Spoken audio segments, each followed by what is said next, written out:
Et dans la fatigue informationnelle, qui est un des sujets qu'on traite dans cette formation, et dans la difficulté à se décider, qui est quand même le sujet majeur de pourquoi vous voulez avoir une vision stratégique qui est la vôtre, eh bien c'est ce présent monstrueux qui est à l'œuvre. Parce que c'est un présent qui est à la fois tout, puisqu'il n'y a plus que du présent en fait, et qui n'est presque rien, puisque nous vivons tous dans la tyrannie de l'immédiat, on est pressé de se décider, de choisir. Et Bourdieu l'analysait déjà très bien comme la souffrance sociale des hommes sans avenir. Il parlait des chômeurs à l'époque du chômage de masse qui commençait, et il exprimait leur présentisme comme pesant et désespéré. Sauf que ce que n'avait pas prédit Bourdieu, c'est que c'est désormais le lot de millions de salariés en France et de dizaines de millions, de centaines de millions de salariés dans le monde. Parce que cette cannibalisation du passé et du futur par le présent se manifeste extrêmement concrètement. D'abord avec le refus social du vieillissement, avec la relégation de la mort dans les hôpitaux, dans les hospices, et avec une valorisation assez particulière de la jeunesse, avec Instagram, avec Photoshop, avec l'idée des filtres. Le présentisme, c'est devenu une obsession du temps où on cherche sans cesse à le maîtriser toujours plus, toujours mieux, voire parfois même à le supprimer quand on veut rendre l'histoire déjà présente. C'est le règne des chaînes d'information en continu, alors que pendant 2 siècles, l'histoire ne naissait pour une époque que justement quand elle était entièrement morte, entièrement terminée. À l'époque, le passé, c'était justement le domaine de l'histoire, c'est-à-dire quand le présent revenait à la politique et que l'avenir, à l'époque, n'appartenait finalement qu'à Dieu. On disait « l'histoire jugera ». Mais aujourd'hui, ceux qui jugent en direct à la télévision de l'histoire des événements, ce sont des espèces d'experts en tout genre qui s'expriment en direct sur tous les événements qui se produisent de quelconque importance comme d'une extraordinaire importance, sans jamais attendre de s'enfoncer dans le passé pour juger de leur caractère historique ou non. On l'a vu en juin 2023, quand Wagner a voulu prendre le pouvoir, a voulu retourner au moins la tête de l'armée en Russie. Les experts parlaient sans absolument rien savoir de la situation. Et le citoyen, il a pris le pli. Maintenant, il voudrait connaître immédiatement les jugements de l'histoire. Parce que le présent, au moment même où il se fait, désire se regarder comme déjà historique, comme déjà passé. Hartog nous dit même qu'il se retourne en quelque chose sur lui-même pour anticiper le regard qu'on portera sur lui quand finalement ce présent sera complètement passé. Comme s'il voulait prévoir le passé, se faire passer avant même d'être encore pleinement advenu comme présent. C'est ce qu'on a vécu en positif, vous vous en rappelez tous, en 98 avec notre victoire en Coupe du Monde, la victoire est en nous, Zizou président. C'est ce qu'on a vécu aussi pendant le Covid, avec le monde d'après. Et c'est ce qu'on a vécu aussi pendant les attentats de 2015, avec ce phénomène qui existait déjà au moment de la chute du mur, ou surtout au moment des manifestations de Tiananmen, 6 mois plus tôt, en 89, avec CNN, la première chaîne d'information en continu, qui l'a traité et qui l'a rendu presque possible. Évidemment, l'événement qui a marqué un tournant aussi à l'échelle planétaire dans notre relation aux médias, c'est le 11 septembre, avec cette attaque en direct d'un truc hallucinant. Le futur, il doit aussi d'ailleurs être présentifié. C'est le cas, vous savez, avec cette fameuse course de chevaux durant les campagnes électorales. C'est-à-dire cette propension qu'on a d'utiliser les sondages pour dicter, en fait, d'une certaine manière, le résultat des urnes avant même que le vote ait lieu. Et ce qui aussi a changé la donne, c'est la fin des sociétés paysannes. Tout au long du XXe siècle, elles ont reculé, et c'était elles qui étaient porteuses, pour Pierre Nora, de la mémoire vraie. Cette mémoire qui vivait, comme il disait, dans la chaleur de la tradition, en s'appuyant, certes, sur une vision assez simplifiée, assez mythifiée d'une société mémoire qui, en fait, avait disparu quand même depuis assez longtemps. Mais lorsqu'on rentre dans l'ignorance historique, en pensant que le passé est définitivement mort, qu'il est justement historique, on le maintient à distance dans, finalement, son étrangeté, sa particularité, tandis que la mémoire qui survit cherche, elle, à établir des continuités avec le présent. Elle cherche à gommer les différences. La mémoire, c'est donc devenu finalement un instrument présentiste, parce qu'il rend le présent présent à lui-même, plutôt que de demeurer ce qu'il faut retenir du passé, ce qui était avant le sujet de la mémoire. Nora d'ailleurs parle dès 84 d'un exemple symptomatique, qui est celui du Puy du Fou. Vous savez, c'est un projet commémoratif, une espèce de parc d'attractions en grandeur nature, qui a été porté au Puy du Fou par Philippe de Villiers, et où chaque année, plus de 2 millions de visiteurs reçoivent une leçon de contre-histoire en direct, où se croisent le médiatique, le touristique, le ludique et le promotionnel. Et ça marche. Les Russes lui ont demandé de faire la même chose chez eux.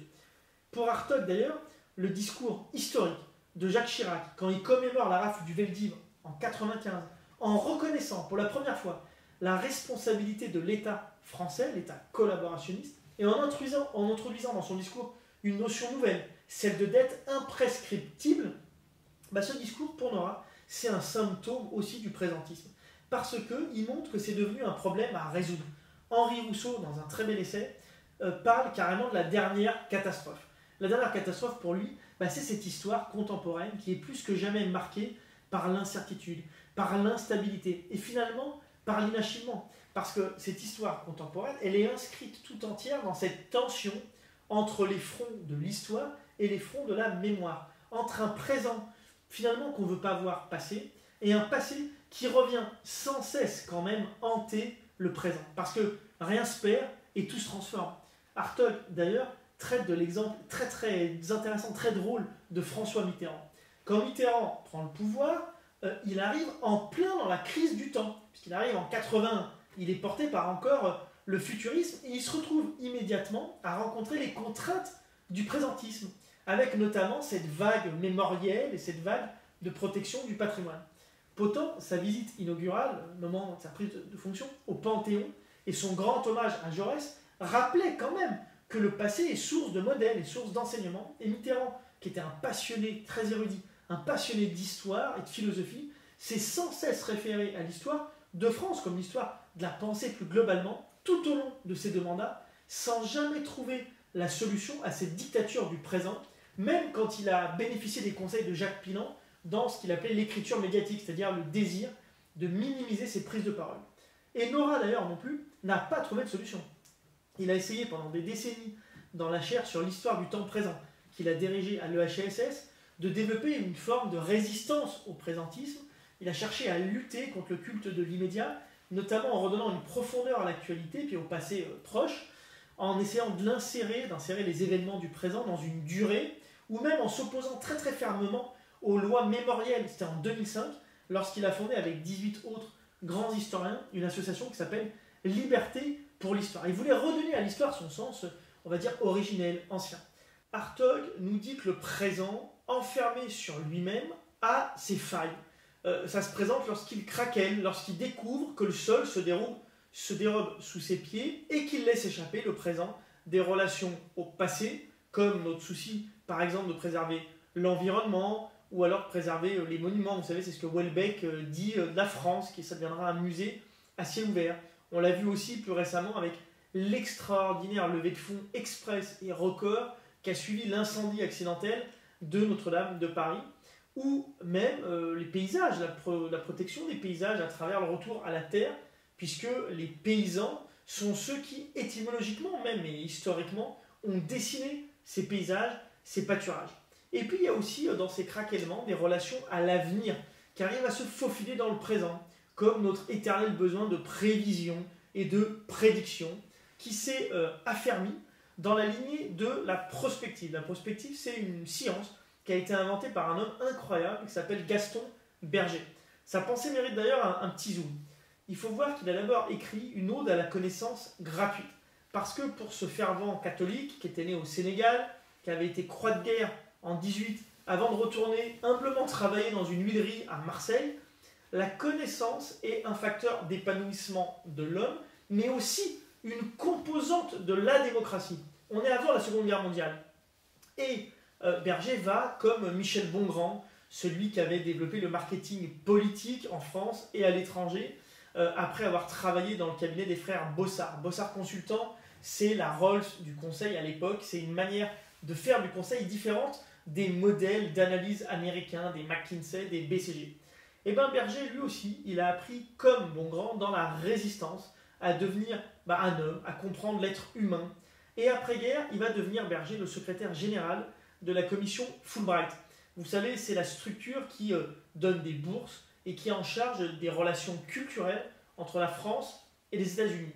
Ensuite, Berger va devenir directeur général de l'enseignement supérieur au ministère de l'Éducation nationale. Et c'est là qu'il va moderniser l'université française, qui fait face à un essor démographique, en créant des chaires de philosophie On est dans les années 60 et il le fait dans la plupart des facs. C'est d'ailleurs ces étudiants qui vont faire mai 68. Et puis ensuite, il va créer, pour marier sa pensée à l'action, l'IAE, l'Institut d'administration des entreprises à Paris, et l'INSA, qui est une école d'ingénieurs à Lyon. À la toute fin de sa vie, juste avant de mourir dans un accident de bagnole en 1960, Berger va rejoindre l'école pratique des hautes études. Et on peut dire que cet homme, qui était le père du danseur Maurice Béjart, venait juste de lancer son idée, sa grande idée, la prospective. Une idée que le commissaire au plan de l'époque, Pierre Masset, traitait avec un peu de mépris, d'indiscipline intellectuelle. Et en fait, dans cette idée de la prospective, il s'était appuyé d'abord sur une approche statistique des caractères, des types de personnalités. C'est ce qu'on appelle la caractériologie. Et Berger avait ajouté de nouveaux axes dans ses classifications. D'abord, il a ajouté la largeur du champ de conscience. Il s'est inspiré du philosophe Malebranche et il a voulu renvoyer ces tendances plus ou moins prononcées de l'esprit humain à embrasser plusieurs points de vue simultanément, dans une forme d'empathie mais aussi d'intelligence. Ensuite, Berger parle de la polarité, celle qui oppose chez Jung l'animus, donc le comportement directif, à l'anima, le comportement persuasif. Bachelard déjà avait théorisé cette opposition entre ce qu'il appelait Mars et Vénus. Et puis, Berger présente aussi 4 facteurs de tendance statistique. L'avidité, la sensualité, la tendresse et la curiosité intellectuelle. Évidemment, dans la foulée, tous les sociostyles de Catlin des années 70, 80, 90 et toutes nos études prospectives des comportements qui font florès dans les think tanks par exemple, s'inspirent de la prospective, parfois même inconsciemment, et notamment via une très bonne revue qui existe toujours et qui s'appelle Futurine, qui est gérée par l'association montée par les enfants spirituels de Berger. Cette volonté d'ailleurs de sortir de l'inquiétude due à cette faille, à cette fermeture du présent, a retourné le fameux adage de Goethe, le présent seul est notre bonheur, ou si vous préférez le fameux Carpe Diem qui avait été remis au goût du jour par le film Le Cercle des Poètes Disparus, pour nous montrer que le présent seul, lorsqu'il se coupe du passé, lorsqu'il se coupe de l'avenir, est notre malheur. Alors, pour sortir de cet isolement, le présent se fabrique un passé artificiel avec justement les commémorations et un avenir illusoire qui finalement ne sont que des extensions de son présent, de ce qu'il connaît. Et dans ce schéma crise-symptôme, on voit bien que le passé et l'avenir ne s'échappent pas du présent. D'où cette logique de fermeture et cette logique de faille, parce qu'ils sont engendrés par le présent lui-même. C'est ça que nous explique Hartog.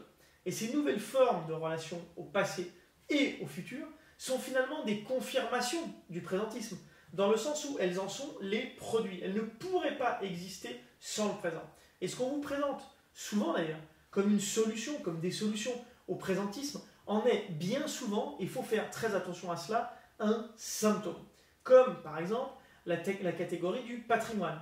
Elle s'est étendue à l'environnement dans les années 80 et puis de plus en plus. Et aujourd'hui, la préservation du patrimoine vaut non seulement évidemment pour le présent, mais aussi pour les générations futures. On en revendique leur héritage pour protéger ce patrimoine. Seulement, le souci de l'avenir, il se présente désormais d'abord comme la raison d'être du cercle du présent. L'avenir, c'est plus une espérance, c'est plus une promesse. C'est d'abord une menace, et surtout une menace qui donne lieu au fameux principe, vous savez, de précaution, ou à ce que Hans Jonas a théorisé comme le principe de responsabilité, en opposition au principe espérance. Pourtant, l'éthique de la responsabilité, elle porte sur un futur qui est lointain, qui est déconnecté du présent immédiat, de la vie que l'on mène.